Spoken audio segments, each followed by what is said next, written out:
La cafetière était en train de rendre l'âme. Caroline le savait, comme on le sait pour les choses qu'on a trop longtemps ignorées. Le cliquetis chaque matin à 5h15. La goutte brune qui coulait le long du panneau avant et qui avait taché le plan de travail. Une couleur qu'aucun produit nettoyant ne pouvait enlever. 13 ans dans cette cuisine. 13 ans à entendre cette machine faire de plus en plus de bruit. Et Gareth disait toujours, j'en achèterai une nouvelle ce week-end. Et le week-end arrivait et repartait. Et la cafetière était toujours là. Toujours malade. Toujours à sa charge. Elle se tenait au comptoir dans la lumière grise de l'aube, la regardant crachoter, vêtue du même sweatshirt trop grand de Caroline du Nord qu'elle avait enfilé dimanche soir et qu'elle n'avait jamais quitté. Ce mardi, elle avait prévu de prendre une douche. Elle n'avait pas encore eu le temps. Dehors, le système d'arrosage automatique des Henderson se mettait en marche tous les matins, sans exception. Mécanique et fiable comme rien dans cette maison ne l'avait été depuis des années. Par la fenêtre de la cuisine, elle voyait la rue, l'impasse du lotissement près d'Ardry-Kelrod. Des toits identiques dans la pénombre. Les poubelles de recyclage des voisins étaient encore dehors depuis lundi. Les siennes aussi. Elle n'arrêtait pas de penser à les rentrer. Caroline, pas Carole. Caroline. Elle se le répétait parfois, juste pour se rappeler à quel point c'était important. Elle avait 36 ans. Ses cheveux bruns, qu'elle portait en chignon depuis si longtemps, avaient fini par laisser une marque permanente sur le haut de son crâne. Sa peau sèche, elle avait beau l'hydrater régulièrement. Ses cernes, elle avait renoncé à les camoufler. Autrefois, elle avait été le genre de femme à qui on disait qu'elle était belle. Pas souvent. Gareth l'avait guérie de cette attente, mais ce « autrefois » appartenait désormais au passé. La cafetière laissa échapper les dernières gouttes de café. Elle se versa une tasse, la prit dans ses mains et sentit la céramique chaude contre ses paumes. La cuisine sentait la bougie qu'elle avait allumée la veille au soir pour se détendre. Une vanille légèrement sucrée, qui persistait dans l'air comme le font les bougies longtemps après s'être éteintes. Ça n'avait pas marché. L'effet relaxant était là, mais l'odeur était toujours là. Elle but son café debout. Elle le buvait toujours debout, maintenant. Gareth Whitfield avait 43 ans et était beau comme le sont les belles choses chères. Une mâchoire carrée, comme dessinée par un chirurgien. Des cheveux argentés qui commençaient à ses tempes, comme si c'était voulu. Des mains qui pouvaient se refermer sur une salle d'audience et faire croire n'importe quoi à 12 inconnus. Il était associé chez Lawson & Burke, sur South Strand, l'un des meilleurs cabinets de Charlotte, et il affichait ce statut comme d'autres hommes portent du parfum partout et tout le temps. Incontournable. Il avait une façon bien à lui d'entrer dans une pièce. Caroline adorait ça chez lui. 13 ans plus tôt, lors d'une collecte de fonds au musée de la Monnaie, elle était là pour son entreprise. Lui, il était là pour lui. Il s'était approché et avait dit quelque chose de si banal qu'elle ne s'en souvenait même plus. Et elle s'était dit, c'est ça. Ce sentiment si particulier et stupide. Il s'était marié à 24 et 29 ans, avait acheté la maison à 27 et 32 ans, avait eu Ethan, maintenant âgé de 11 ans, puis Harper, maintenant âgé de 8 ans, et s'était construit une vie qui, vue de l'extérieur, du côté des voisins, sur les cartes de vœux. Sur chaque photo qu'elle avait publiée, semblait parfaite. Vue de l'intérieur, elle ressemblait à un cimetière. Pas toujours. C'était ce qu'elle n'avait jamais pu expliquer. Ni à sa mère, ni à son thérapeute, ni même à elle-même à 2 heures du matin, allongée, les yeux grands ouverts, fixant la tache d'eau au plafond qu'elle demandait à Gareth de réparer depuis 4 ans. Il y avait eu des années, de vraies années, pas seulement de bons jours, où elle avait cru que tout allait bien. Quand il lui prenait la main sans la forcer, quand il avait ri à une de ses remarques, quand elle s'était sentie comme une personne et non comme un meuble. Elle ne savait pas vraiment quand tout avait basculé. Elle savait quand elle s'en est aperçue. La première fois que Gareth l'a appelée Carole, elle a trouvé ça mignon, un surnom, quelque chose d'intime. Il l'avait dit un soir, à table, au début de leur mariage. « Passe-moi le sel, Carole. » Elle avait souri, lui avait tendu le sel et s'était dit, « Il a un nom pour moi. » Il m'a fallu 8 ans pour comprendre ce que c'était vraiment. Caroline, c'était trop lourd. Il le lui avait dit un jour, lors d'une dispute qui avait commencé à propos du lave-vaisselle et qui avait dégénéré en bien pire. Caroline, c'est un nom à rallonge. Tu es juste Carole. Et la façon dont il l'avait dit, comme une porte qui se ferme doucement, comme une correction, comme si elle devait être reconnaissante qu'il les simplifiait. C'est à ce moment-là qu'elle a commencé à l'entendre différemment. Carole, petit, pratique, facile à ignorer. Elle avait cessé de corriger les gens qui l'appelaient par un autre nom, de protester quand Gareth la coupait la parole, même à table. Elle avait cessé d'avoir son mot à dire sur leur destination de vacances, l'école des enfants, la voiture de Gareth. Elle ne lui avait jamais demandé d'arrêter. Ethan avait ses yeux bruns et la mâchoire de son père. Ses lumières étaient presque insoutenables à regarder. Orange, violet et un jaune qui, en théorie, ne fonctionnaient pas, mais qui pourtant fonctionnaient. Caroline en avait une pile sur sa table de chevet. Elle les regardait quand elle n'arrivait pas à dormir, c'est-à-dire presque toutes les nuits. Les enfants le savaient. Bien sûr qu'ils le savaient. Les enfants savent toujours. Ethan avait commencé à faire ses devoirs à la table de la cuisine au lieu de sa chambre vers l'âge de 9 ans.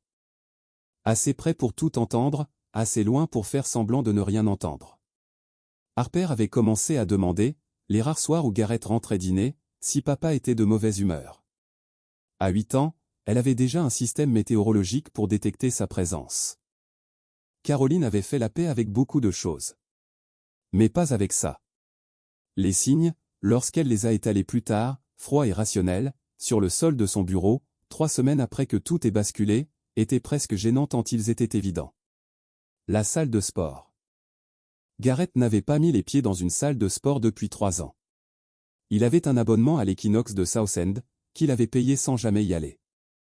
Il s'était tellement plaint du trajet de 45 minutes depuis leur quartier du sud de Charlotte qu'elle avait fini par ne plus lui en parler. Puis, fin janvier, il a commencé à y aller. Les mardis et jeudis soirs, parfois le vendredi matin, il rentrait, prenait une douche. Doucher à la salle de sport, disait-il, bon, d'accord, tout le monde fait ça.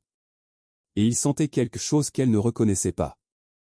Pas de transpiration, pas le savon habituel, quelque chose de plus léger, de floral, presque le genre de parfum qu'on ne trouve pas dans les vestiaires des hommes. Elle n'a rien demandé. Elle s'est dit que c'était bien. Il prenait soin de lui. On a le droit de changer. Le téléphone a commencé à dormir face cachée. Elle a remarqué qu'en février, il était toujours posé face visible sur la table de chevet. Elle s'était plainte qu'il sonne la nuit, l'écran s'illuminant de notifications de clients. Maintenant, il était face cachée. Maintenant, il était toujours avec lui.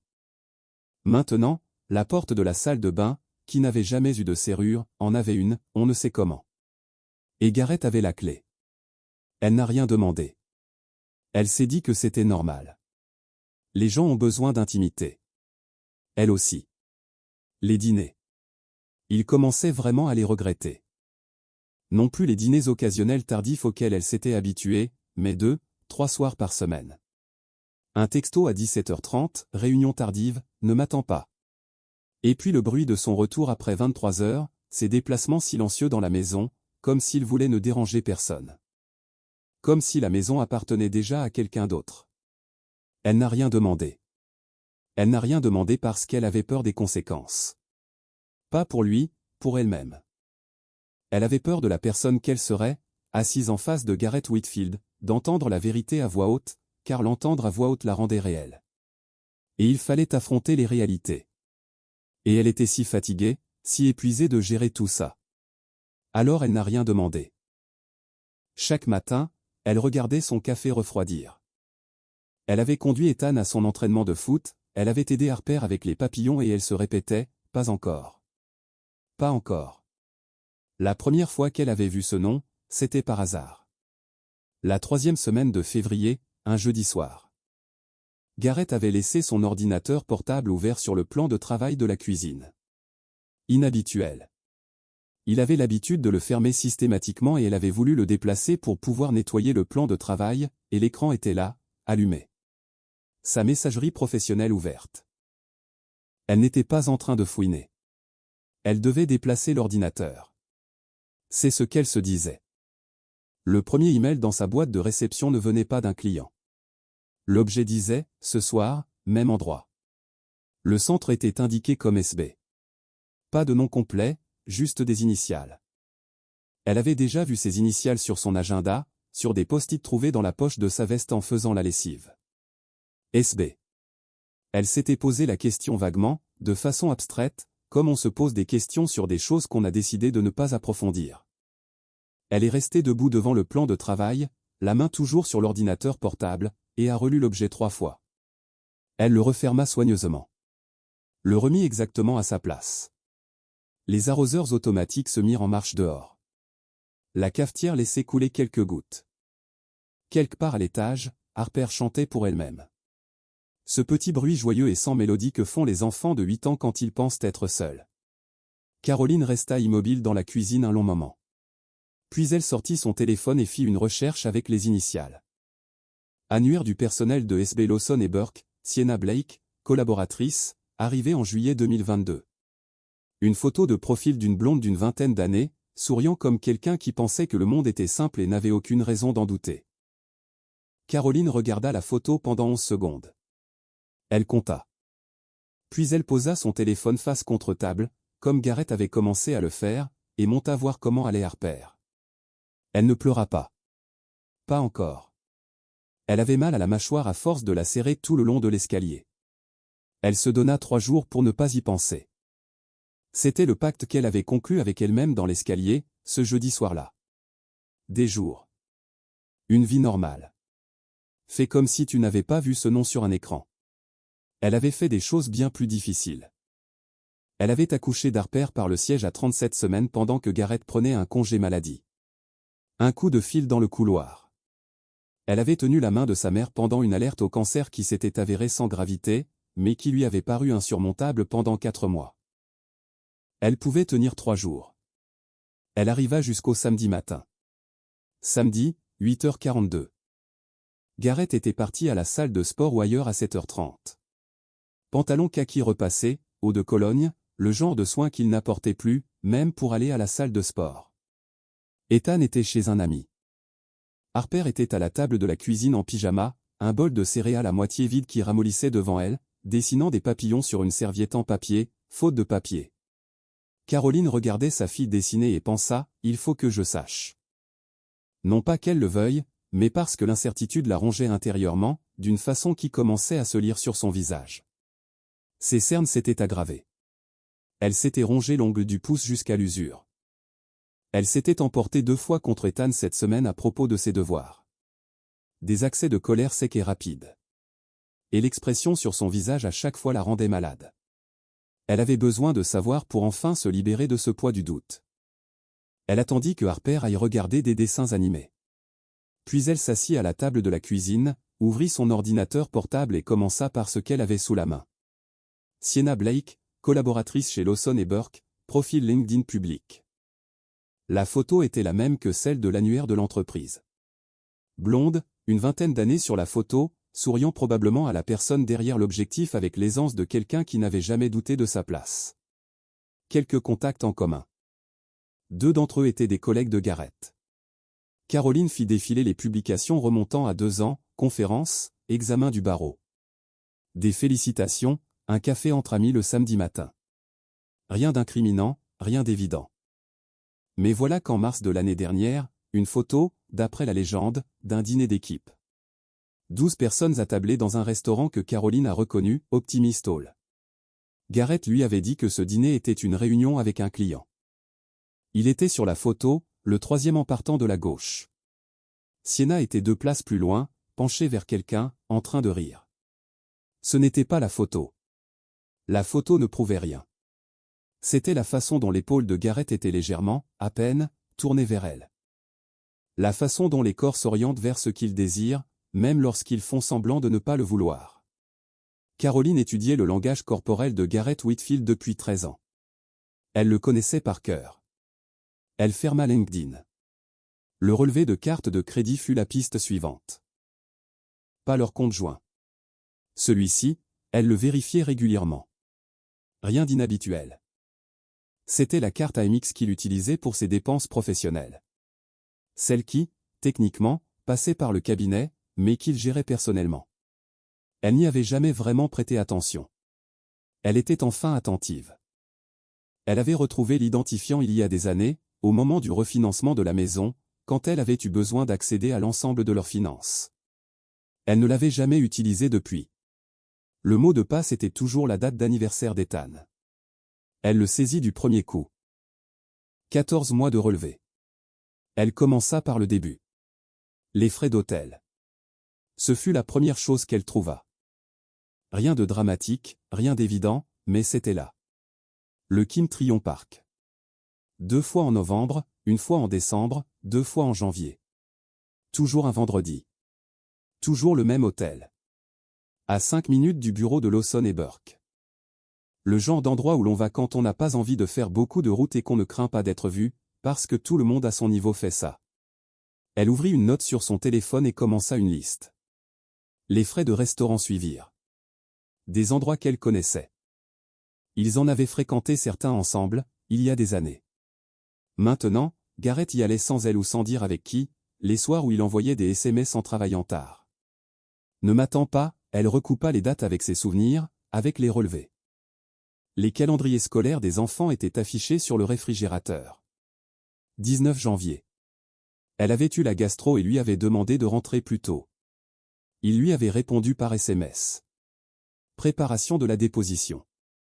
Le document disait, Kindred, un restaurant sur East Boulevard. 68 $ pour 2. 19h15, elle resta longtemps assise à la table de la cuisine après ça. Le robinet fuyait. Il fuyait depuis octobre, elle avait mis un chiffon dessous et s'était dit qu'elle appellerait un plombier. Le chiffon était toujours là, marron et humide, absorbant les gouttes. Le réfrigérateur bourdonnait à l'étage. Le plancher craquait. Ethan s'agitait dans sa chambre, probablement sur son téléphone, sans s'en apercevoir. Elle continua. Février apporta la première chose qui la fit sursauter. Une dépense qu'elle ne reconnaissait pas. Ni un hôtel, ni un restaurant, une bijouterie. Sullivan et Reed trouvent des bijoux sur Selwyn Avenue. 168 $. 3 février. Son anniversaire était le 12 février. Elle n'avait pas reçu de bijoux. Elle n'avait reçu presque rien. Une carte, un dîner qu'il avait surtout passé sur son téléphone. Elle se disait que ce n'était pas grave. Elle était devenue experte pour se convaincre que tout allait bien. 168 $ chez un bijoutier, 9 jours avant son anniversaire. Et quoi que ce soit, ce n'était pas pour elle. Elle l'a noté.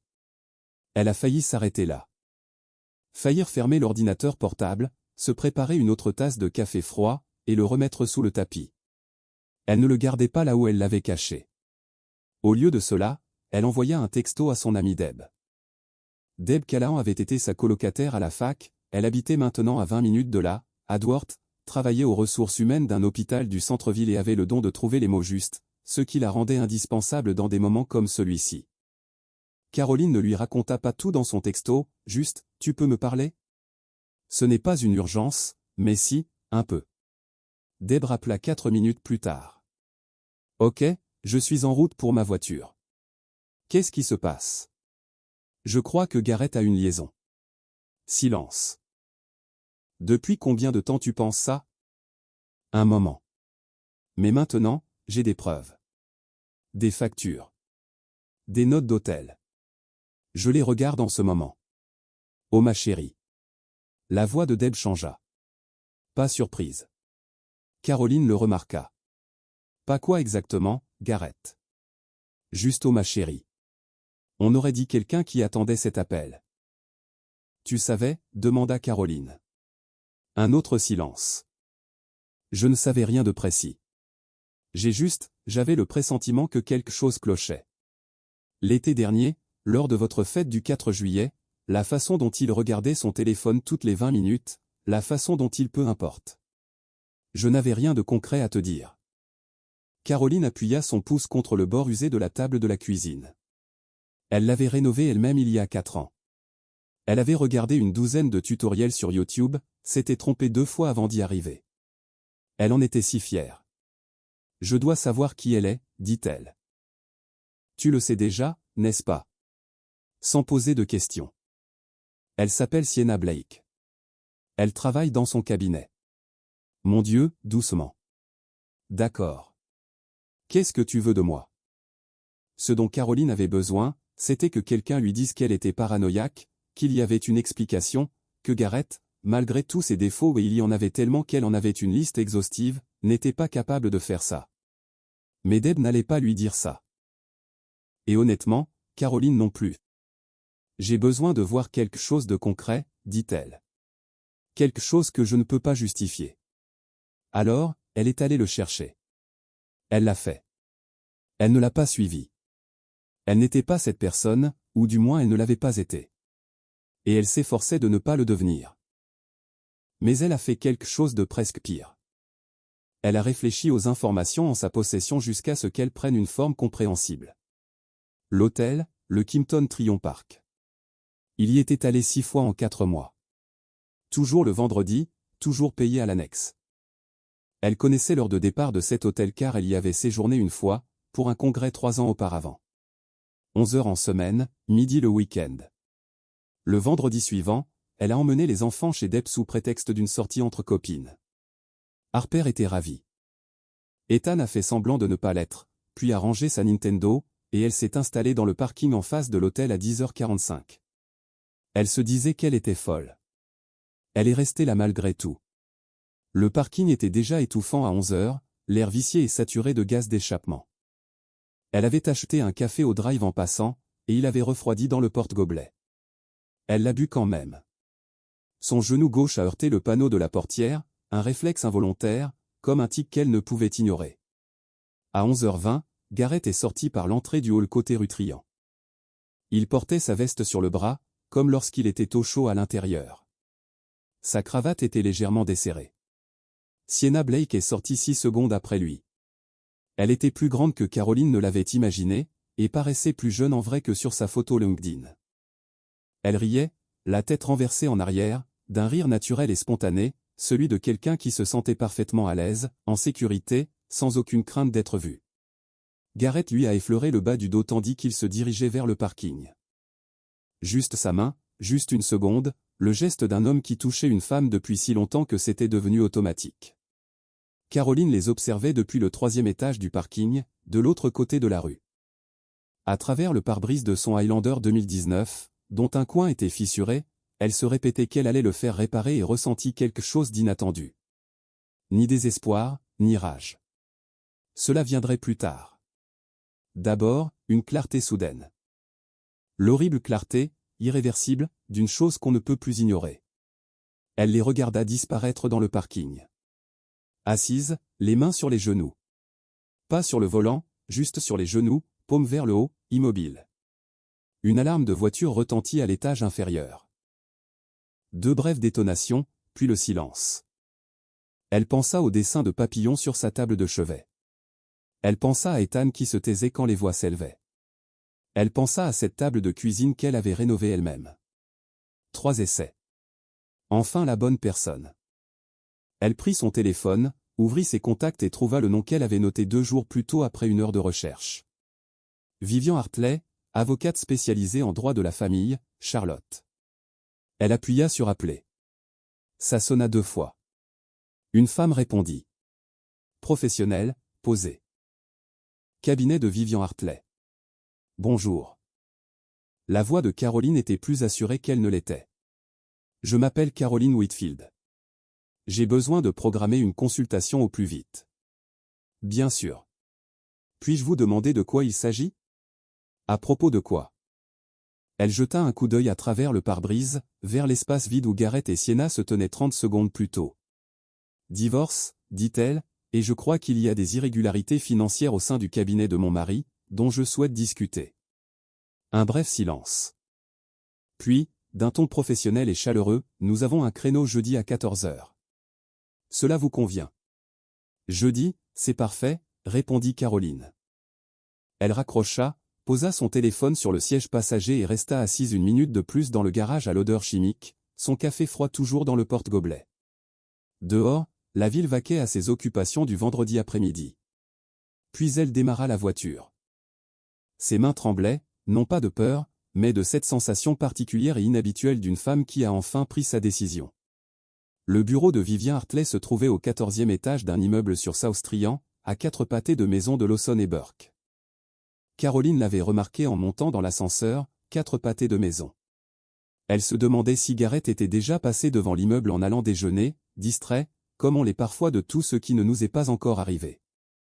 Le bureau embaumait le bon café et un nettoyant pour moquette neutre. Une estampe encadrée était accrochée au mur, abstraite, sans aucune valeur sentimentale. Le genre de bureau conçu pour instaurer une atmosphère de calme, même quand on est agité. Vivant, la cinquantaine, les cheveux courts et méchés de gris, ses lunettes de lecture remontées sur le front, avait l'air de quelqu'un qui avait entendu toutes les versions de cette histoire et qui ne comptait pas faire sentir à Caroline qu'elle était mêlée à tout ça.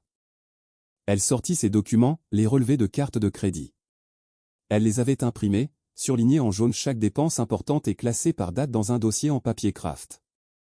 Les notes de l'hôtel, la facture des bijoux, le profil LinkedIn de Sienna, l'objet de l'email qu'elle connaissait par cœur, ce qu'elle avait vu dans le parking. Vivien écoutait sans interrompre, prenant 2 notes sur son bloc-notes. Quand Caroline eut terminé, Vivant retira ses lunettes et les posa sur le bureau. « Vous avez évoqué des irrégularités financières, dit-elle.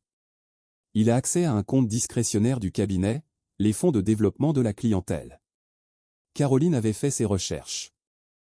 36 heures de lecture, 2 verres de vin, son ordinateur portable ouvert sur le sol de la chambre à minuit, pendant que Gareth dormait dans le couloir. Certaines de ces notes d'hôtel sont codées comme frais de représentation. Je ne pense pas que ce soit le cas. Vivant la regarda longuement, non pas avec pitié, mais plutôt avec une sorte de remise en question. Je fais ce métier depuis 22 ans, dit-elle. Vous êtes arrivé ici avec plus de documents que la plupart des clients ne m'en apportent après 6 mois de travail sur un dossier. Un silence. Il ne sait pas que vous êtes là. Non, il ne sait pas ce que vous savez. Non. Bien. Vivant reprit ses lunettes. Continuez ainsi. Ne changez rien. Ne touchez pas à l'argent. Ne le confrontez pas. Ne le prévenez de rien. Faites comme si de rien n'était. Tu rentres à la maison, tu lui prépares son café et tu le laisses croire que tout est exactement pareil. Caroline repensa au cimetière, à cette maison qui ressemblait à une vie. Je fais ça depuis des années, dit-elle. Vivien esquissa un sourire. Cette fois, ça marche pour toi. Elle était douée pour ça. Il s'avère que 13 années à avaler des choses t'avaient appris à maintenir les apparences. Ce jeudi soir-là, elle rentra, prépara des pâtes, celles qu'Ethan aimait, avec du beurre et du parmesan, rien de compliqué, et s'assit à la table de la cuisine rénovée. Elle écouta Harper parler de papillons pendant 20 minutes et se sentit, doucement, à nouveau humaine, pas guérie, pas entière, mais présente comme elle ne l'avait pas été depuis des mois, car elle avait enfin un but. Et un but avait un effet sur une personne que l'espoir seul ne pourrait jamais avoir. Gareth rentra à 19h15. Cravate desserrée, veste sur le bras, comme elle l'avait vu dans le parking. Il embrassa le sommet de la tête d'Harper. Il était toujours doué avec les enfants. C'était ça le plus important. Ce qui était exaspérant et compliqué, c'était qu'il les aimait vraiment. Puis, regardant les pâtes, il dit, « Parfait. Je meurs de faim. » Pas un merci, pas un compliment sur l'odeur, juste une évaluation de la qualité du dîner. Elle posa un bol devant lui et dit, « Longue journée. » La déposition de Kellerman dura 3 heures. Il s'assit et prit sa fourchette. Vous n'imaginez pas la réaction de la partie adverse. Un désastre total. Elle adopta les intonations appropriées. Ah bon? Waouh! Les intonations d'une épouse attentive. Elle observa ses mains pendant qu'il mangeait. Ses mêmes mains avaient touché le dos de Sienna Blake 3 jours auparavant. Elle les regarda couper les pâtes et repensa aux paroles de Vivant, « Tu deviens invisible ». Elle enfonça son ongle dans sa paume sous la table, juste pour ressentir quelque chose qui lui appartenait. 13 ans. Et elle était devenue si douée pour ça. Quel gâchis. Le plan se mit en place en 16 jours. 16 jours ordinaires, pas des jours dramatiques. La routine d'une vie qu'elle s'apprêtait discrètement à quitter. Récupérer les enfants à l'école, faire les courses au supermarché Harris sur Ria Road. 2 autres rendez-vous avec Vivant, tous 2 en début d'après-midi pendant que les enfants étaient à l'école. Ces 2 rendez-vous ont abouti à l'obtention d'une carte de crédit qu'elle avait ouverte à son nom auprès d'une banque. Là où elle et Gareth n'avaient aucun compte commun. Sa propre carte de crédit. Elle n'en avait pas eu depuis 8 ans. Elle la lui avait rendue petit à petit. Comme on rend les choses à quelqu'un qui vous fait sentir que vous n'êtes pas digne de confiance. Elle l'avait alimenté grâce à un compte d'épargne qu'elle avait ouvert avec l'argent des chèques d'anniversaire de sa mère, accumulés pendant 12 ans. Garrett l'appelait son petit compte, d'un ton dédaigneux, comme de la monnaie. Il contenait 9000 $. Elle en ressentait maintenant toute la portée différemment. L'aspect financier était primordial. Vivien avait été clair. La Caroline du Nord appliquait le régime de la répartition équitable des biens, ce qui signifiait que tout ce qui avait été acquis pendant le mariage était soumis à un partage juste. Caroline avait donc besoin d'une vue d'ensemble avant que Garrett puisse commencer à déplacer les choses. Elle a consulté leur déclaration de revenus commune. Elle y avait toujours eu accès. Il n'avait jamais pris la peine de le restreindre. Et elle a passé un dimanche après-midi à la table de la salle à manger à créer un tableau Excel pendant que les enfants étaient chez leur grand-mère. Elle a découvert 3 comptes dont elle ignorait l'existence. 2 étaient des rémunérations différées légitimes. Le 3e avait été ouvert 14 mois auparavant et avait reçu des virements irréguliers, toujours inférieurs à 3000 $, toujours le dernier jour du mois, comme si quelqu'un connaissait les seuils de déclaration et prenait soin de ne pas les dépasser. Elle fixa l'écran un instant, nota le numéro de compte et l'envoya à Vivant. Puis elle se rassit et pensa, il a tout manigancé. Pas dans un moment de faiblesse, pas dans une spirale d'émotions incontrôlables. Il l'avait planifié. Ouvrir un compte, structurer les virements, payer l'appartement et les séjours à l'hôtel d'une femme, ainsi qu'un bijou à 168 $, avec une méticulosité calculée. L'homme qui ne se souvenait pas de sa date de naissance, qui ne prenait même pas la peine d'appeler le plombier, qui disait que Caroline était trop lourde, comme si elle était un fardeau rien qu'en portant son nom complet. Cet homme avait été si méticuleux pour une autre. Elle ferma l'ordinateur portable et alla préparer le dîner. Sa mâchoire était crispée pendant qu'elle coupait les oignons, mais ses mains ne tremblaient pas. Vivien rappela 2 heures plus tard, « C'est bien, Caroline. »« C'est très bien. »« Bien. »« Ok, bien. » Elle s'accorda 45 secondes de soulagement. Puis elle alla voir les enfants. Deb était passée un mercredi, pendant que Garrett dînait tard avec des clients.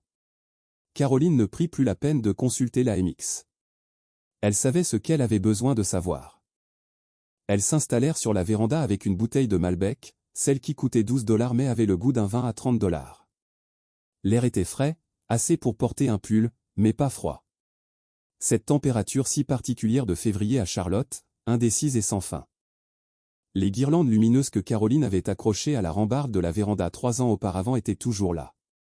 Un brin s'était éteint et elle ne l'avait jamais remplacé. Elle avait simplement fait avec. « Tu as l'air différente, » dit Deb. « Différente, comment ? Plus calme ? C'est presque terrifiant. » Caroline but son vin. « J'ai un plan. Tu veux m'en parler ? Un peu ? » Elle le fit. L'avocat, les comptes, les documents, Vivant avait été clair sur la nécessité de contenir l'information, mais c'était suffisant. Suffisamment pour que Deb comprenne que tout ne s'effondrait pas. C'était même tout le contraire. Deb écoutait, les jambes repliées sous elle sur la chaise de la véranda, son verre de vin à 2 mains. Quand Caroline eut fini, elle resta silencieuse un instant. C'est ainsi que Deb savait qu'elle réfléchissait vraiment au lieu d'attendre simplement sa réponse. « Et les enfants ?» demanda-t-elle. « Ethan sait que quelque chose ne va pas. Il le sait depuis un moment. » Caroline regarda l'espace entre les lampes de la véranda. « Harper, oui. Elle va bien.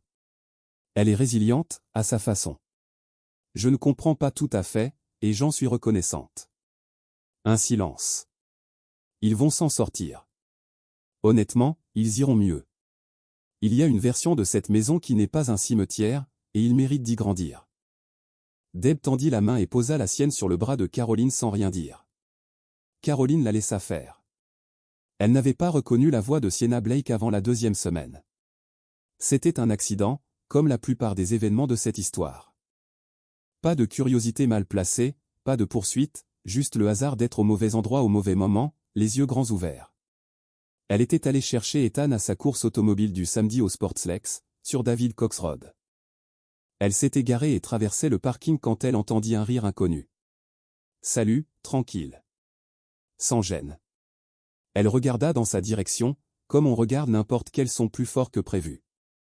Sienna Blake se tenait près d'une Audi argentée, au fond du parking, le téléphone à l'oreille, riant de quelque chose que son interlocuteur avait dit.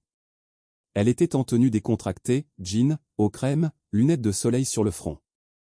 À cet instant, elle ressemblait à n'importe qui, à une femme un samedi matin sur un parking, passant une bonne journée. Caroline s'arrêta. Elle était assez loin pour que Sienna ne la remarque pas. Je sais, disait Sienna au téléphone, riant toujours. Il est ridicule, mais, honnêtement, je m'en fiche complètement. On n'y pense plus. On s'en occupe. Le mois prochain, ce sera fini et tout ça n'aura plus d'importance. Un silence s'installa pendant que l'autre personne parlait. Elle ne sait rien, Brit. Elle a été dans l'ignorance depuis le début. Crois-moi. Un autre rire, plus léger. Certaines femmes refusent tout simplement de voir ce qui est juste sous leurs yeux. Caroline resta immobile sur le parking. Le soleil lui réchauffait le visage. Un enfant, non loin de là, criait. Une mauvaise décision arbitrale? Un tir raté? Le bruit habituel d'un samedi. Certaines femmes refusent tout simplement de voir ce qui est juste sous leurs yeux. Elle respira profondément et compta jusqu'à 5. Comme on compte pour se recentrer et ne pas laisser ses pensées s'enflammer. Puis elle fit demi-tour, retourna à sa voiture et s'assit au volant pendant 3 minutes avant de retourner chercher Ethan. Elle ne ressentait pas de rage. Pas vraiment. Elle ressentait quelque chose de plus dur et de plus froid que la rage, la lucidité particulière d'une femme qui vient de confirmer ce qu'elle savait déjà. Sienna n'était pas tombée dans ce piège. Elle n'était pas naïve. Ce n'était pas une enfant emportée par quelque chose qu'elle ne comprenait pas.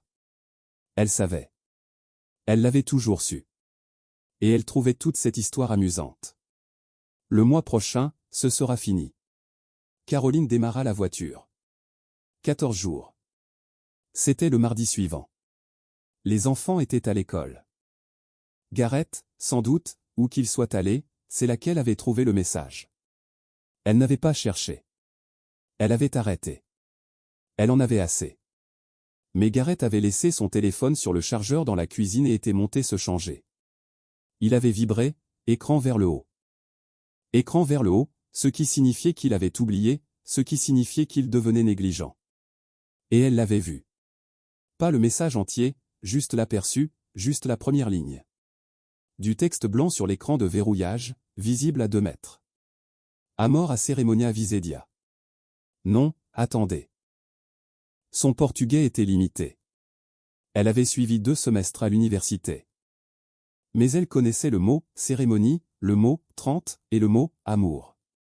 Elle traversa la cuisine en 4 pas et prit son téléphone avant même d'y réfléchir. Le message venait d'un contact enregistré uniquement comme « S », bien sûr, et il était plus long en plein écran, mais elle lut la première ligne 2 fois et le monde bascula autour d'elle.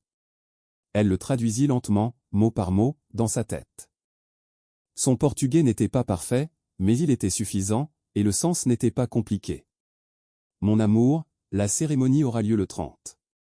Juste nous deux. J'ai déjà acheté la robe. J'ai tellement hâte d'être ta vraie femme. Vraie femme. Le téléphone dans sa main. Son téléphone à lui. Le message toujours affiché. Elle pensa au parking. Certaines femmes refusent de voir la vérité en face. Elle pensa au compte ouvert 14 mois plus tôt, au virement programmé, au bijoutier de l'avenue C'est-Loin. Elle pensa à 13 années passées à se sentir insignifiante. Elle remit le téléphone sur le chargeur, écran vers le haut, exactement comme elle l'avait trouvé. Elle recula d'un pas, prit une inspiration. Jour 30. Elle compta les jours. 16. Elle sortit son propre téléphone et envoya un SMS à Vivien. Mise à jour urgente. On peut se parler aujourd'hui? La réponse arriva 3 minutes plus tard, je t'appelle dans 10 minutes. Caroline alla sur la terrasse et attendit dans l'air froid du matin. Le chien du voisin aboyait après quelque chose dans le jardin, 2 maisons plus loin. Se croisait Labrador qui aboyait après les écureuils, après les feuilles, après le simple fait d'être en vie. Elle s'en était plainte une fois à Gareth, et il lui avait répondu « Tu es tellement sensible à tout ». Elle respira profondément. Elle avait 16 jours. Elle n'était pas obligée de s'effondrer. Elle n'était pas obligée d'affronter la situation, d'exploser, de se briser sur le sol de la cuisine comme une partie d'elle le désirait. Elle pouvait prendre ses 16 jours et en faire quelque chose quelque chose de réfléchi, quelque chose d'irréversible. Vivant appela à 9h43. Il prévoit une cérémonie privée.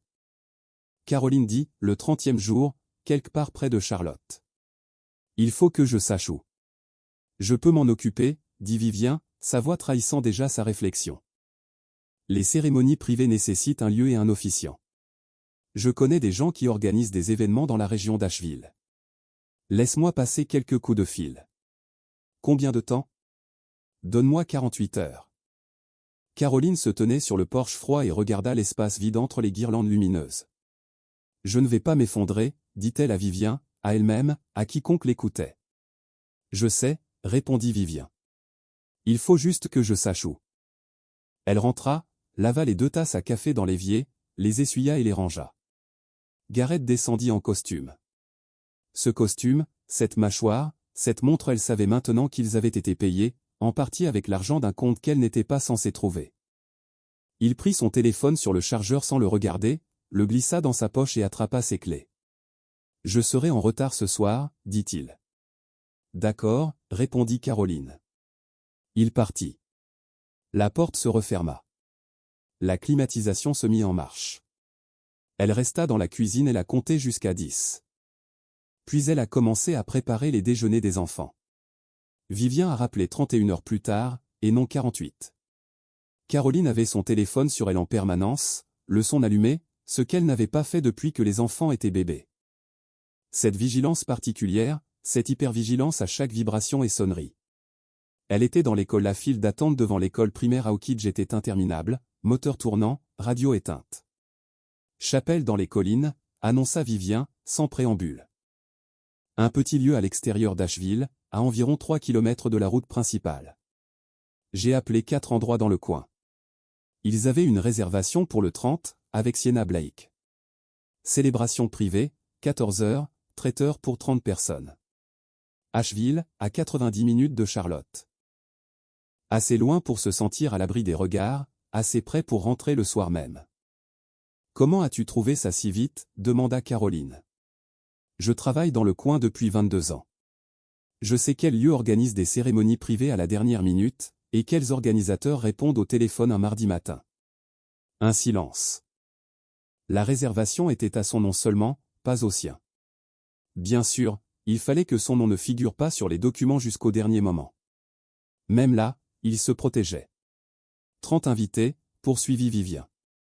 Des gens de son entourage, Caroline, des collègues, des gens que tu connais. 30 personnes étaient au courant, 30 personnes avaient serré la main de Caroline lors de dîners d'affaires, s'étaient enquis des enfants et n'avaient rien dit. Elle y réfléchirait plus tard. Il fallait qu'elle prenne les choses une par une. D'accord, dit-elle. Caroline, la voix de Vivant changea. Attention. Ce que tu feras de cette information, c'est ton choix. Je tiens à préciser que rien de ce dont nous avons parlé ne t'oblige à être là. L'affaire est réglée, je le sais. Déjà en bonne voie. Tu n'as pas besoin de je sais. Elle regarda les portes de l'école à travers le pare-brise. Toujours fermées. Les enfants n'étaient pas encore sortis. J'y vais. Un silence. Très bien, dit Vivant. Alors mets quelque chose dans lequel tu te sens bien. Elle n'en parla à personne, sauf à Deb. Deb décrocha à la première sonnerie, s'exclama « Oh mon Dieu !» d'une voix qui traduisait une douzaine d'émotions à la fois, puis se reprit en moins de 10 secondes, comme toujours. « Tu veux que je vienne avec toi ?»« Non, je dois y aller seul. »« Tu es sûr ?»« Parce que oui, absolument, Deb. » Caroline était déjà devant son dressing, le regard perdu. « Il faut que tu gardes les enfants samedi. C'est tout ce qu'il me faut. » C'est fait. Évidemment. Mais Caroline, est-ce que tu vas bien? Elle sortit la robe noire. Elle l'avait achetée 2 semaines plus tôt dans une boutique de Providence Road. Rien d'extravagant, pas déguisé, juste une robe qui lui allait comme aucun vêtement ne l'avait fait depuis des années, car elle avait cessé d'acheter des vêtements à sa taille quand elle avait cessé de croire que cette taille valait la peine d'être portée. Longueur genou, lignes épurées, un tissu qui bougeait parfaitement. Elle l'avait acheté sans l'essayer, pressée par le temps et parce qu'une partie d'elle savait déjà qu'elle la porterait pour l'occasion. Elle la brandit devant le miroir. « Je vais bien. » Elle y crut presque. samedi matin, 1er mars. Elle était levée à 5h15. Une vieille habitude. La cafetière ronronna bruyamment. L'un des derniers cycles, pensa-t-elle, vu le bruit qu'elle faisait ces derniers temps. Elle but son café debout au comptoir, comme toujours dans la pénombre du matin. Et pendant un instant, elle resta là, à ressentir tout cela. Tout. 13 années entières. L'accumulation de petites érosions. La première fois qu'il l'avait appelé chaos. Les papillons d'Harper sur la table de chevet. Le latex qu'elle avait fait semblant d'ignorer. La version d'elle-même qu'elle avait perdue si graduellement qu'elle ne s'en était rendue compte qu'une fois disparue. Elle se laissa aller à ce sentiment le temps que le café refroidisse. Puis elle le versa, rinça la tasse et alla se préparer. Robe noire, petit talon, pas des stilettos. Elle ne jouait pas la comédie, elle portait juste des talons parce qu'il changeait sa posture, et sa posture changeait son état. Elle s'était fait couper les cheveux il y a 2 semaines. Enfin, plus de chignons, des mèches dégradées aux épaules, et elle avait pris le temps ce matin de bien se coiffer pour la première fois depuis une éternité. Elle mit le parfum qu'elle s'était offert, pas celui que Gareth lui avait donné 5 ans plus tôt et qu'elle avait fini par obligation. Quelque chose de nouveau. Elle se regarda longuement dans le miroir de la salle de bain. Caroline, le nom complet, toute sa signification. Elle prit ses clés. Le trajet jusqu'à Asheville dura 92 minutes sur LI 26 Ouest. Elle conduisait avec la radio allumée. Une station country qui diffuse de la vraie country, pas la pop country qui avait envahi les ondes. Elle fredonnait 2 chansons qu'elle connaissait, sans penser à sa destination. Les montagnes se profilaient à gauche, les Blue Ridge se brouillant au loin, comme c'est souvent le cas à la fin de l'hiver. Elle avait toujours adoré ce trajet. Elle et Gareth l'avaient fait ensemble des années auparavant, avant Ethan. Un long week-end dans un chalet loué, à lire et à cuisiner des pâtes ratées. Et elle s'était dit, c'est lui. C'est avec lui que je vais passer ma vie. Ce souvenir ne la fit pas pleurer. Elle le nota, comme on note la météo. Puis elle reprit la route. Le lieu apparut au bout d'une route secondaire, à l'écart de l'autoroute. Une chapelle dans les collines. Petit panneau blanc, allée de gravier, chêne de part et d'autre qui, au printemps, serait sans doute magnifique. À cet instant, leurs branches dénudées se détachaient sur le ciel gris, une simple chapelle au bout, boiserie peinte en blanc, haute fenêtre, un parking avec il y avait déjà une dizaine de voitures garées, une camionnette du traiteur, le camion d'un fleuriste, portes arrière ouvertes. Quelqu'un transportant des compositions de fleurs blanches. Elle se gara au fond du parking, à l'écart des autres voitures. Elle resta assise un instant. Ses mains étaient fermes. Elle remarqua cette fermeté sur le volant, lorsqu'elle vérifia son rouge à lèvres dans le miroir du pare-soleil, lorsqu'elle prit son sac et sortit de la voiture. L'air extérieur était froid et pur. Ce froid de la montagne, différent de celui de la ville. Plus vif, d'une certaine façon. Il sentait le pain et ce que le fleuriste avait apporté. Des renoncules blanches. Elle le découvrirait plus tard. Le gravier crissait sous ses talons tandis qu'elle marchait vers les portes de la chapelle. Elle entendait des voix à l'intérieur, le murmure des gens qui se rassemblaient, quelqu'un qui riait. Le son particulier d'une pièce qui se remplit de personnes qui pensent être sur le point d'assister à quelque chose d'important. Elle s'arrêta devant les portes de la chapelle. Du vieux bois, des poignées en fer, le genre de porte qui semble avoir 100 ans. Elle posa la main sur la poignée, respira, et poussa. Elle ne se précipita pas. C'était précisément ce que personne ne comprendrait plus tard, lorsque l'histoire serait racontée et répétée comme le font les histoires dans les petits cercles professionnels. Les conversations familiales et autour des tables de restaurants où ceux qui connaissaient Gareth Whitfield tentaient de digérer leur choc pendant le dîner du dimanche. Ils s'attendraient à du drame, de la rage, quelque chose d'explosif. Ce dont ils se souviendraient, c'était du silence. La façon dont elle avait ouvert la porte lentement, la façon dont ses talons avaient résonné sur le parquet, chaque pas comme un mot d'une phrase qu'elle composait depuis 13 ans. La façon dont la lumière filtrait à travers les hautes fenêtres sur 30 visages levés vers le ciel. Et elle ne regarda personne d'eux, sauf les 2 au premier rang, Sienna Blake, vêtue de dentelle ivoire, tenant un bouquet de renoncules blanches, son visage passant de l'éclat à la confusion, puis à une expression plus froide en l'espace de 3 secondes. Le rire que Caroline avait entendu sur le parking du Sportslex, facile, spontané, celui d'une femme qui pensait avoir déjà gagné, avait complètement disparu. Gareth en costume bleu marine. Évidemment, bleu marine. C'était toujours bleu marine. La mâchoire carrée, la montre, le calme imperturbable qu'il affichait jusqu'à ce qu'il voie son visage, puis tout s'effondrait. Elle assista à la scène en direct, le visage blême, le sourire qui s'effaçait, les mains qui dominaient les tribunaux soudainement désemparés. L'officier s'était interrompu en plein milieu d'une phrase, 30 personnes plongées dans un silence absolu. Caroline se dirigea vers le premier banc, non pas vers l'autel, mais vers ce banc vide, posa son sac sur le banc en bois, se redressa et regarda son mari, avec qui elle était mariée depuis 13 ans. Il ouvrit la bouche. Aucun son ne sortit. « Je ne suis pas là pour empêcher quoi que ce soit, » dit-elle d'une voix calme et posée, sans aucune affectation, qui résonna dans la chapelle. « J'ai juste besoin d'une minute. » Elle fouilla dans son sac et en sortit son alliance. Elle l'avait ôtée ce matin-là pour la première fois depuis le jour où il la lui avait passée au doigt, et elle en sentait encore la trace, puis la déposa sur la rambarde du premier banc. Le métal cliqueta contre le bois, un petit bruit précis qui résonna dans le silence comme un son bien plus fort. Puis elle regarda Sienna. Non pas avec haine, mais avec un regard plus mesuré. Le regard d'une femme qui a fait ses devoirs et qui rend un objet emprunté. « Oh, je vous ai entendu il y a 2 semaines sur le parking de David Cox Road. » Caroline soutint son regard.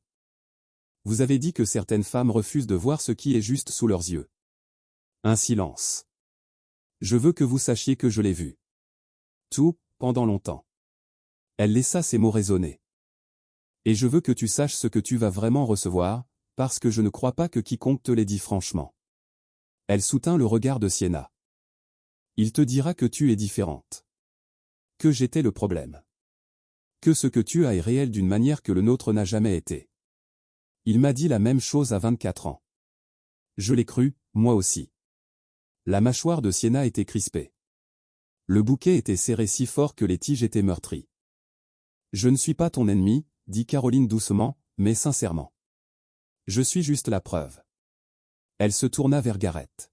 « Ton avocat aura des nouvelles de Vivien Hartley lundi. Tu sais qui elle est. » Elle le regarda déglutir. « Les documents financiers sont déjà chez elle, y compris le compte que tu as ouvert il y a 14 mois. » Quelqu'un au 3e rang laissa échapper un son discret et involontaire. « Les enfants sont chez de ce soir, » poursuivit-elle. « Quand tu viendras à la maison récupérer tes affaires. Vivien a déjà fait les démarches nécessaires pour que tu ne puisses pas transférer ou grever la propriété sans mon consentement. Ce sera donc, votre comportement est irréprochable. Ethan et Harper seront à la maison vers 19 h. Je vous serai reconnaissante de rester courtois en leur présence. » Elle prit son sac. Elle regarda Gareth une dernière fois. Non pas sa mâchoire, ni sa montre, ni son autorité naturelle de magistrat. Ses mains. Ses mains qui tremblaient légèrement, posées sur ses cuisses. « Prends soin de toi, Gareth. » En silence. « Je suis sérieuse. » Elle retourna dans l'allée centrale. 30 personnes, toutes immobiles. Arrivée à la porte de la chapelle, elle marqua une pause sincère, comme si une idée lui était venue, et se retourna une dernière fois. « Oh, les frais MX pour l'hôtel vont apparaître lors de l'audit interne du cabinet, » dit-elle d'un ton presque familier. « Vous devriez probablement en parler aux associés gérants avant lundi. Prévenez-les. » La porte s'ouvrit brusquement. L'air frais de mars lui fouetta le visage, le gravier sous ses talons, puis l'herbe, puis le fond du parking où sa voiture l'attendait. Derrière elle, à travers la porte close de la chapelle, elle entendit un murmure.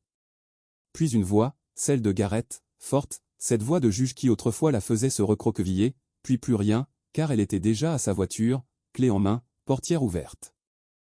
Elle monta, ajusta le rétroviseur, boucla sa ceinture et démarra. Elle ne se retourna pas vers la chapelle. Le gravier crissa sous les pneus lorsqu'elle s'élança. Des chaînes dénudées bordaient l'allée de part et d'autre, gris et immobiles dans l'air froid du matin. Elle s'engagea sur la route à 2 voies. Les montagnes se dressaient devant elle, bleues, immenses et indifférentes. Elle conduisit. Elle arriva chez elle à 14h17. La maison était calme, les enfants étaient encore chez eux, comme prévu. Elle déverrouilla la porte d'entrée, entra et resta un instant dans le vestibule, laissant le silence l'envelopper. La maison embaumait la bougie à la lavande qu'elle avait laissée brûler dans la cuisine le matin même. Le courrier était empilé sur le comptoir, à l'endroit où elle l'avait laissé. Le dernier dessin de papillon d'Harper était toujours scotché sur la porte du réfrigérateur, orange et violet, légèrement de travers, tout était pareil, tout était complètement différent. Elle ôta sa robe noire, la suspendit soigneusement, enfila un jean et son vieux sweatshirt de Caroline du Nord, se prépara un sandwich, le mangea debout au comptoir de la cuisine, comme elle le faisait toujours lorsqu'elle réfléchissait, et elle repensa à la chapelle et aux 30 visages. Aux mains de Gareth, à la mâchoire de Sienna, et au bruit de son alliance sur le bois du premier banc. Elle mangeait encore lorsqu'elle entendit sa voiture dans l'allée. Gareth entra comme un homme qui avait répété une réplique et l'avait oubliée. Sa voix de juge avait disparu. Il ne restait qu'une voix plus faible, tremblante, ses yeux parcourant la cuisine comme s'il réajustait la pièce. Il avait l'air, pensa T.L., sincèrement choqué. Pas d'avoir été pris la main dans le sac. Il avait su qu'il était pris la main dans le sac dès l'instant où elle avait franchi le seuil de cette chapelle, choqué de la voir ainsi, debout dans sa cuisine, en jean, en train de manger un sandwich à la dinde, tranquille, déjà rentrée. Déjà passé l'événement le plus important qui leur soit arrivé depuis des années. « Caroline, il y a des cartons dans le garage, dit-elle. Je les ai mis là la semaine dernière. Tes costumes sont dans le placard de la chambre d'amis. À part le reste. J'ai déjà fait faire le pressing. J'ai laissé les documents importants dans ton bureau. J'apprécierais que tu travailles avec Vivant sur le reste. » Il la fixa. « Tu ne vas pas faire quoi ?» Elle prit une autre bouchée de son sandwich, le posa et le regarda droit dans les yeux. Crier, t'effondrer. Un silence. Je l'ai déjà fait. Je l'ai fait moi-même, par terre dans cette cuisine, en novembre, après avoir trouvé ton mail. C'est du passé. Enfin, pas vraiment. Le mail de Gareth, pas tranchant, juste clair. Comme quand on parle à quelqu'un après avoir ruminé la même chose tellement de fois qu'on n'y pense plus. Je ne vais pas continuer comme ça. J'ai un avocat. Tu devrais en prendre un aussi. Il s'assit à la table de la cuisine, la table rénovée, celle qu'elle avait faite elle-même. 3 essais, enfin la bonne solution, et il se prit la tête entre les mains. Elle l'observait de l'autre côté du comptoir. Elle l'avait aimé, autrefois. Elle n'avait aucun doute là-dessus. Elle l'avait aimé à 24 ans d'un amour totalement réel, totalement sien, et cet amour avait été patiemment et méthodiquement détruit jusqu'à ce qu'il n'en reste plus rien. Ce n'était pas du révisionnisme. C'était juste très long. Le cabinet m'a appelé en venant ici, dit-il à la table. Avant même d'arriver sur la 277, ils veulent une réunion lundi. Je m'en doutais. Comment as-tu fait? Il leva les yeux. Ses yeux étaient rouges. Elle le remarqua sans s'en sentir responsable. Comment as-tu même trouvé le compte? Tu m'as donné l'identifiant MX pour le refinancement. Tu ne l'as jamais changé. Elle haussa légèrement les épaules. Tu as été négligente, carotte. Beaucoup. Il ouvrit la bouche et la referma. Quelque part dans la maison, le réfrigérateur bourdonnait. Le robinet de la cuisine goutte toujours. Elle appellerait le plombier cette semaine. Elle décida, enfin, en fait, et le bruit dans le silence était régulier et faible. Les enfants, commença-t-il, sont chez d'eux jusqu'à 19h. Je te suggère de sortir ce dont tu as besoin d'ici avant 18h30, pour qu'il n'ait pas à assister au déménagement. Super, dit-elle en s'appuyant contre le comptoir. Il t'aime. Ça ne changera pas. Mais j'ai besoin que cette maison soit un refuge pour eux. Et pour l'instant, ils vivent dans un foyer où les adultes n'allaient pas bien, et ça, c'est fini. D'accord. Quelque chose traversa son visage. De la culpabilité. Peut-être. De la vraie culpabilité. Celle qui arrive trop tard. Pour rien, mais c'était toujours bien réel. Il se leva et alla au garage. Elle entendit les cartons qu'on sortait. Le bruit si particulier de quelqu'un qui déconstruit méthodiquement une vie. Elle resta dans la cuisine, termina son sandwich et l'écouta. Elle ne se sentait ni bien, ni triomphante, ni rien de ce à quoi elle aurait pu s'attendre. Juste immobile, présente, elle-même. Le lundi suivant, le véritable effondrement commença, loin du côté spectaculaire des films. C'était lent, fastidieux, terne et méthodique. Lawson et Burke mirent Gareth en congé administratif en attendant un audit interne. Le compte discrétionnaire présentait 14 mois de dépenses douteuses. Des visites à l'hôtel, facturées au titre du développement client, pour des clients qui, après vérification avec les comptes rendus de réunion, n'avaient pas été reçus à ces dates. L'associé gérant du cabinet, un homme réfléchi nommé James Puy, que Caroline avait rencontré à 3 fêtes de Noël et qu'elle avait toujours trouvé méthodique, comme le sont les bons avocats, l'appela par courtoisie pour confirmer ce qu'elle savait déjà. Elle le remercia, sans lui donner rien qu'il n'ait demandé. Elle laissa Vivant s'occuper du reste. La suspension officielle intervint 3 semaines plus tard, le licenciement 5. Sur le plan professionnel, Charlotte n'était pas une grande ville. C'était un réseau de cercles qui se chevauchaient. Avocats, banques, ce genre de monde des affaires où tout le monde fréquentait les mêmes 3 restaurants pour déjeuner et connaissait la réputation des uns et des autres avant même de connaître leur nom. La réputation de Gareth, une fois que l'histoire de la chapelle eut fait le tour du web et elle le fit rapidement, comme c'est souvent le cas lorsque 30 témoins rentrent chez eux et digèrent leur choc le dimanche soir, devint un handicap particulier. Non pas explosif, mais persistant. Le genre de tâche professionnelle qui ne vous vaut pas d'arrestation, mais qui vous suit partout. Il finit par trouver un poste. Un cabinet plus petit, des clients moins importants, un salaire réduit de 30%. Il ne considéra pas cela comme une rétrogradation. Il parla d'un nouveau départ. Elle l'apprit par des voies communes. Elle ne donna pas son avis. Sienna resta 4 mois. Caroline tenait ces informations de Deb, qui les avait apprises d'une amie commune travaillant dans l'immeuble de South Trian, avec la précision particulière de quelqu'un qui attendait ce moment pour les transmettre. Elle est retournée à Raleigh, dit Deb. Elles étaient au supermarché Harris sur Ria Road un mardi après-midi. Toutes deux dans le même rayon, les yeux rivés sur les sauces pour pâtes. Elle est retournée vivre chez ses parents. Elle a quitté le cabinet en février. Caroline mit un pot de sauce marinara dans son chariot. Elle va bien ? Deb la regarda. Tu me demandes si elle va bien. Enfin, elle haussa les épaules. Je ne lui souhaite aucun mal. J'aurais juste préféré qu'elle ne parte pas, un silence. Apparemment, elle va bien. Elle a trouvé un emploi dans un plus petit cabinet à Raleigh. Elle recommence à zéro. Deb marqua une pause. Gareth l'a appelée 3 fois après son départ. Elle n'a pas répondu. Caroline hocha la tête et repoussa son chariot. Ça ne m'étonne pas, dit-elle. Et c'était vrai. Elle était sincère quand elle avait parlé à la chapelle. Non pas comme un avertissement, mais comme un fait qu'elle avait constaté à ses dépens. Les habitudes de Gareth n'avaient rien à voir avec les faiblesses de Caroline ni avec la jeunesse de Sienna. C'était simplement sa nature, un homme qui avait constamment besoin d'être choisi par quelqu'un qui ignorait encore le prix à payer. Sienna l'avait découvert. Elle espérait qu'elle l'avait accepté et qu'elle était partie. Le nom de Britt, entendu sur le parking, traversait parfois l'esprit de Caroline. Qui que ce soit au téléphone, avec qui Sienna rit. Elle ne savait rien. Elle avait été dans l'ignorance tout ce temps. Elle se demandait si Britt était à la chapelle, si Sienna l'avait appelée après. Elle ne s'attardait pas sur ces questions. Elle en avait assez de porter le fardeau de l'histoire de Gareth. Elle en avait assez de celle de Sienna aussi. Le divorce fut prononcé un jeudi de septembre. Une journée sans histoire. Une de ces journées qui sentent la fin de l'été.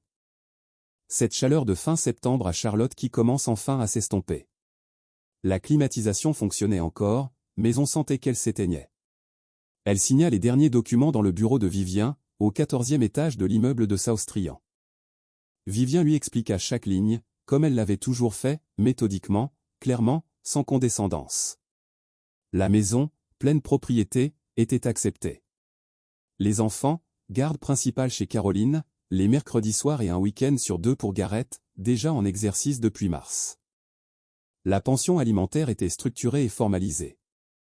Une partie de ses comptes de rémunération différée avait été négociée. Tout fut négocié clairement et par écrit. C'est fait. Voilà, dit Vivien lorsque Caroline signa la dernière page. Voilà, répéta Caroline. Elle serra la main de Vivien, prit l'ascenseur pour descendre 14 étages, et sortit sur South Trian sous la chaleur de septembre. La rue était bruyante à l'heure du déjeuner, et une équipe de construction utilisait un marteau-piqueur à quelques mètres de là. Elle resta un instant sur le trottoir, plissant les yeux sous le soleil. Puis elle rejoignit sa voiture, appela Deb et dit « C'est fait ». Deb a crié si fort que Caroline a dû éloigner le téléphone de son oreille. Elle a ri. Un de ces trucs qui arrivent de nulle part. Elle se tenait sur le trottoir de South Tryon à Charlotte, en Caroline du Nord, un jeudi de septembre, et elle a ri. La cafetière a finalement rendu l'âme en octobre. C'était un lundi matin. Un dernier souffle, un bruit comme celui d'un petit moteur qui s'arrête, et puis plus rien. Elle est restée un instant devant le comptoir à la regarder. Cette machine qui agonisait depuis 2 ans, qui donnait l'impression de rendre l'âme et qui continuait de fonctionner, et maintenant, c'était fini. Elle l'a débranchée, l'a mise dans le bac de recyclage, est allée au Target de Pineville Matthews Road, pas le plus proche, mais celui avec le rayon cuisine le plus large, et a passé 45 minutes à examiner les cafetières avec un sérieux qu'elle n'avait pas manifesté pour un achat depuis des années. Elle en a choisi une qui avait de bons avis, avec une minuterie programmable, et qui coûtait 62 $. Elle l'avait ramenée chez elle et l'avait installée elle-même, en suivant les instructions, et l'avait programmée pour 5h15, car c'était l'heure à laquelle elle se réveillait, comme toujours, et elle avait cessé de faire semblant que c'était un problème à résoudre. Le lendemain matin, il était prêt lorsqu'elle descendit. Elle se versa le café, prit la tasse entre ses mains et se tint debout au comptoir de la cuisine dans la pénombre, la maison silencieuse, les arroseurs automatiques des Henderson se déclenchant à 4h58 comme toujours. Dehors, par la fenêtre, l'impasse était la même. Les mêmes toits, la même rue, les mêmes poubelles de recyclage. Mais quelque chose dans le silence était différent. On n'avait plus l'impression d'être dans un cimetière. On avait l'impression d'être dans une maison. Sa maison, celle où elle avait rénové une table, installé des guirlandes lumineuses sur la véranda, élevé 2 enfants, pleuré à chaudes larmes en laissant couler l'eau pour que personne ne l'entende, et où, le moment venu, elle s'était relevée. Ethan allait mieux. Elle le voyait dans le redressement de ses épaules. La vigilance qu'il affichait depuis l'âge de 9 ans s'était légèrement relâchée. Comme un enfant se détend quand le temps à la maison devient prévisible. Il avait rejoint l'équipe de débat de l'école. Elle avait assisté à sa première compétition depuis le fond de la salle et avait senti une émotion si forte qu'elle avait dû retenir sa respiration. Harper dessinait toujours des papillons. Elle était passée des serviettes en papier au vrai carnet de croquis. 2 étaient déjà remplis. Un 3e était en cours. Les couleurs devenaient de plus en plus élaborées. La semaine dernière, elle avait montré à Caroline un papillon dont une seule elle utilisait 6 couleurs. Elle va devenir quelqu'un, pensa Caroline. Toutes les 2. Un soir de novembre, un vendredi, sans occasion particulière, elle était sur la véranda avec un verre de vin lorsqu'elle remarqua la guirlande lumineuse. Elle avait réparé le trou. En octobre, elle était enfin allée chez Target acheter une nouvelle guirlande et avait passé 20 minutes sur un escabeau à remplacer la partie grillée. Elle l'avait fait un mardi après-midi, sans raison particulière, si ce n'est qu'elle en avait enfin envie. Et elle l'avait fait. Maintenant, les guirlandes lumineuses couraient sans interruption le long de la rambarde. Un détail. Assise avec son verre de vin, elle contemplait la guirlande et écoutait le chien du voisin aboyer après les feuilles, toujours aussi vivant. Elle sentit une paix s'installer en elle, une paix qu'elle reconnut un instant plus tard. Pas la paix forcée de quelqu'un qui a décidé d'aller bien. La vraie paix, celle qu'on mérite, celle qui naît de l'épreuve traversée, de la découverte, une fois de l'autre côté, qu'on est toujours là, que le sol est solide, que les lumières fonctionnent et que le café est prêt le lendemain matin. Elle avait 36 ans. Elle n'avait jamais été rien. Elle termina son verre, rentra et alla voir les enfants. Ethan dormait, son téléphone contre la poitrine. Harper était blottie, son carnet de croquis ouvert à ses côtés. Elle éteignit la lumière de la cuisine, alla se coucher et dormit jusqu'à 5h15. 1 an et demi plus tard, un dimanche matin de juin, Caroline Whitfield était assise à la table de la cuisine rénovée. Elle sirotait un bon café préparé avec une machine à 62 $ et aidait Harper à coller des paillettes sur une affiche pour l'Expo Science. Pendant ce temps, Ethan, dans la pièce d'à côté, soutenait que sa présentation sur la filtration de l'eau n'avait pas besoin d'éléments visuels. Caroline lui rétorqua, sans hausser le ton, que si, absolument, et qu'il allait la remercier. Dehors, l'été était arrivé. Ce mois de juin typique de Charlotte, qui commence doucement avant de déferler d'un coup. Les hortensias le long de la clôture du fond offraient enfin ce qu'elle avait espéré, bleu, touffu et luxuriant. L'arrosage automatique des Henderson avait été remplacé par un système de goutte à goutte. Le chien du voisin s'était adouci avec l'âge. Le robinet ne fuyait plus, car elle avait enfin appelé le plombier en mars de l'année précédente. L'intervention avait duré 40 minutes et lui avait coûté $80. Et elle en éprouvait encore une satisfaction disproportionnée. Garrett versait la pension alimentaire régulièrement. Il appelait le mercredi. Les enfants allaient chez lui un week-end sur 2 et rentraient plus calmes qu'à leur départ, chacun faisant son deuil à sa manière. Et Caroline les laissait faire leur deuil. Elle ne voulait pas briser le silence en y confiant ses propres sentiments. C'était ça, le travail. Pas les formalités juridiques, pas la chapelle, pas la confrontation dont les gens qui connaissaient l'histoire voulaient toujours parler. Le vrai travail, c'était Ethan sur le canapé un dimanche soir, silencieux, et Caroline assise assez près pour qu'il sache qu'elle était là. C'était Harper qui, sans prévenir, demandait dans la voiture en allant à son cours de danse, « Ça va mieux maintenant, maman ?» et Caroline qui répondait sans hésiter, « Oui, oui, ça va mieux. » Elle avait repris son travail, chef de projet dans une entreprise à Valentine, le genre de travail qu'elle avait mis de côté quand les enfants étaient petits, et qui, 13 ans plus tard, s'avérait être toujours exactement le genre de travail dans lequel elle excellait. Elle arrivait à 8h30 et partait à 17h15, et était à la maison pour dîner presque tous les soirs. Et cela restait un luxe précieux et non négligeable. Elle allait en thérapie toutes les 2 semaines. Une femme nommée Dr Nolan, dans un petit cabinet près de Sharon Road, la poussait à se remettre en question d'une manière parfois dérangeante, mais toujours utile. Elle avait commencé à y aller sur les conseils de Vivant, et elle avait continué car elle s'était rendue compte que le fardeau qu'elle portait était plus lourd qu'elle ne l'imaginait, et il était bénéfique de le déposer petit à petit avec quelqu'un qui comprenait de quoi il s'agissait. Elle ne pensait pas souvent à Garrett. Quand elle y pensait, c'était avec neutralité, sans chaleur ni amertume, simplement la constatation qu'il avait fait partie de sa vie pendant un temps important et qu'il n'y occupait plus qu'une place différente, moins importante. Il était le père d'Ethan et d'Harper. C'était une réalité, une évidence, et elle n'allait pas gaspiller son énergie à le regretter. Elle ne pensait pas du tout à Sienna. Ce à quoi elle pensait les matins où elle avait un instant de répit avant que la maison ne devienne bruyante, quand le café était bon et que la lumière, à travers la fenêtre de la cuisine, prenait cette teinte dorée et oblique qu'elle avait en juin, se posait sur la table en biais. Lui donnant brièvement des allures de tableau, était plus simple que tout le reste. La table qu'elle avait rénovée. Les lampes du porche. Les papillons d'Harper sur la porte du réfrigérateur. Le trophée de débat d'Ethan sur l'étagère du couloir, auquel il prétendait ne pas prêter attention et qu'elle l'avait surpris à regarder 2 fois. Le fait qu'elle se réveillait chaque matin dans une maison qui lui ressemblait. Qu'elle buvait son café debout au comptoir parce qu'elle en avait envie, et non par appréhension. Qu'elle prononçait son nom, Caroline, en entier. Sans diminutif, sans correction, et qu'il lui allait comme il aurait toujours dû. Elle n'était pas devenue quelqu'un d'autre. Elle voulait se méfier de cette histoire. Celle qui dit qu'on est brisé puis reconstruit en quelque chose de meilleur, de plus fort, de plus éclatant. Ce n'est pas ce qui s'est passé. Ce qui s'est passé, c'est que la personne qu'elle avait toujours été avait été comprimée pendant 13 ans sous le poids des besoins et des opinions d'autrui. Puis, lentement, à force d'efforts et de nombreuses nuits blanches, elle avait retrouvé toute sa plénitude. Elle n'était pas une nouvelle femme. Elle était Caroline. Finalement, sans la moindre excuse, Harper posa son bâton de colle, brandit l'affiche et se tourna vers Caroline avec la fierté particulière d'une enfant de 8 ans qui vient de créer quelque chose qu'elle juge excellent. « C'est bien ?» demanda Caroline. « Des papillons, bien sûr. Des papillons de 6 couleurs différentes en haut du tableau. Les dessins d'Harper, tous différents, tous incroyablement, résolument vivants.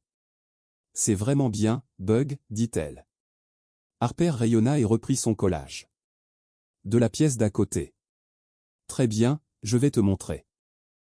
Caroline sourit en buvant son café. Dehors, les hortensias ondulaient dans la brise de juin. La matinée s'écoulait. Si vous avez déjà souri devant quelqu'un qui ignorait tout de ce que vous traversiez en silence, comment avez-vous vécu ce moment? Partagez votre témoignage en commentaire. Il est important pour quelqu'un de le lire. Merci d'avoir regardé. Vos commentaires sont essentiels à notre travail. N'hésitez donc pas à nous dire ce que vous en pensez et d'où vous nous regardez. Abonnez-vous à la chaîne et activez les notifications pour ne manquer aucune vidéo. Votre participation est cruciale pour nous permettre de poursuivre notre travail. Partagez donc cette vidéo avec tous ceux qui pourraient être intéressés par cette histoire.